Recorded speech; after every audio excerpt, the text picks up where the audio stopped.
शेतकऱ्याच्या शेतातील नवीन शेतमाल निघायला सुरुवात झाली की बाजारपेठेमध्ये त्याचे दर कमी होते हे नित्याचं झालेलं आहे। खरीप हंगामात लागवड केलेली तूर आता बाजारपेठेत यायला सुरुवात झालेली आहे आणि 1.5 ते 2 महिन्यापूर्वी असलेले तुरीचे दर आता 10,000 पर्यंत असलेले तुरीचे दर आता 6 ते 7 हजारांवर आलेले आहेत। एका महिन्यात जर आपण पाहिलं तर प्रति क्विंटल 2.5 ते 3 हजारांपर्यंत तुरीचे दर खाली आल्याने शेतकऱ्यांचा याचा मोठा आर्थिक फटका बसतोय। आता जर आपण पाहिलं तर तूर काढायला सुरुवात शेतकऱ्यांची झालेली आणि आता शेतकरी बाजारपेठेमध्ये आपली तूर विक्रीसाठी आणत आहे, परंतु दरामध्ये जे आहे ते मोठी तफावत आहे। कारण एक महिन्यापूर्वी जर आपण पाहिलं तर दर 9,000च्या पुढे होते, परंतु आता मार्केटमध्ये 6,000 ते 71 पर्यंत 6,000 ते 7,000पर्यंत चांगली तूर विकल्या जाते आणि त्यामुळे याचा फटका शेतकऱ्यांना बसतोय। आपल्या सोबत काही शेतकरी आहेत, त्यांना विचारणार आहोत। त्यांनी तूर बाजारपेठेमध्ये आली आहेत, दादा काय सांगणार, किती भावात विकली जाते तूर? 6,000 ते 7,000 रुपयानं विकली चालली, पण ते भाव खूप कमी आहे। सरकारला विनंती आहे का भाव वाढवून द्याव।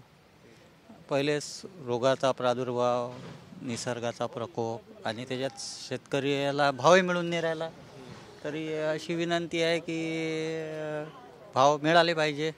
याआधी किती दर होता प्रति क्विंटल तुरीला आणि आता किती मिळतो?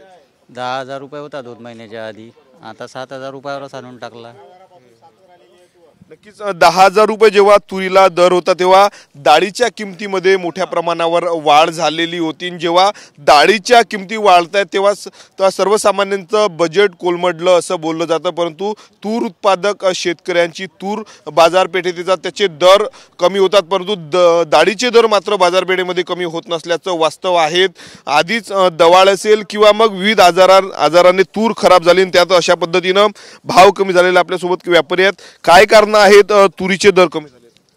याचे कारण सर फक्त हे आहे, व्यापारी लोक तर कास्तकाराला काही दोष नाही, कारण कास्तकाराला नाही लागत तो समजा करावं लागते ते असं एवढं हे नाही आहे। पण एवढे भाव पडायला नाही पाहिजे तुरीचे।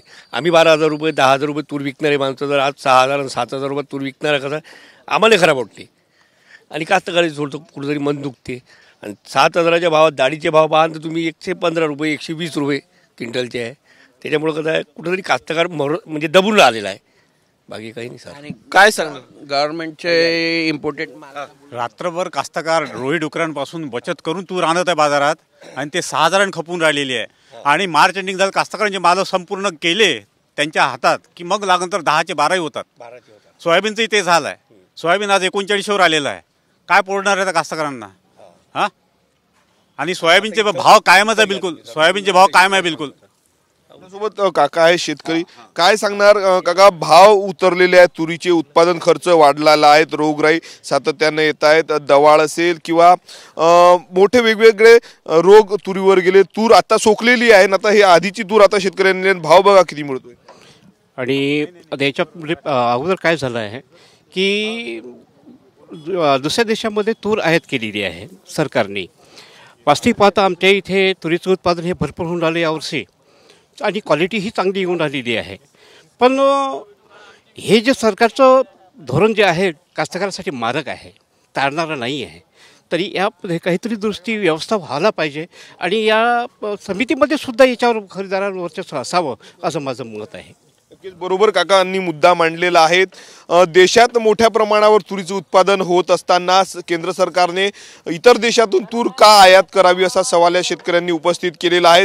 दुसऱ्या देशामधनं जर तूर आयात केली नाही तर इथल्या शेतकऱ्यांना, महाराष्ट्रातल्या शेतकऱ्यांना तुरीचे चांगले दर मिळणार असं त्यांनी म्हटलं। त्यामुळं सरकारचे धोरण कुठेतरी शेतकऱ्यांसाठी मारक ठरले आणि त्याचा परिणाम शेतकऱ्यांच्या शेतमालावर होत आहे। 10,000 रुपयानं विकला जाणारी तूर अचानक आता 6,500 6,000 ते 7,000पर्यंत चांगल्या दर्जाची तूर 7,000च्या वर विकल्या जात नाही, हे वास्तव आहे। त्यामुळं शेतकऱ्यांना याचा मोठ्या प्रमाणावर फटका बसत आहे। त्यामुळं केंद्र सरकार ज्या पद्धतीनं तुरीची आयात करते ती थांबली पाहिजे असं मागणी या शेतकऱ्यांनी केलेली आहे। कॅमेरामन विशाल रायपुरेसह मी स्वप्नील उमाप, TV9 मराठी, अमरावती।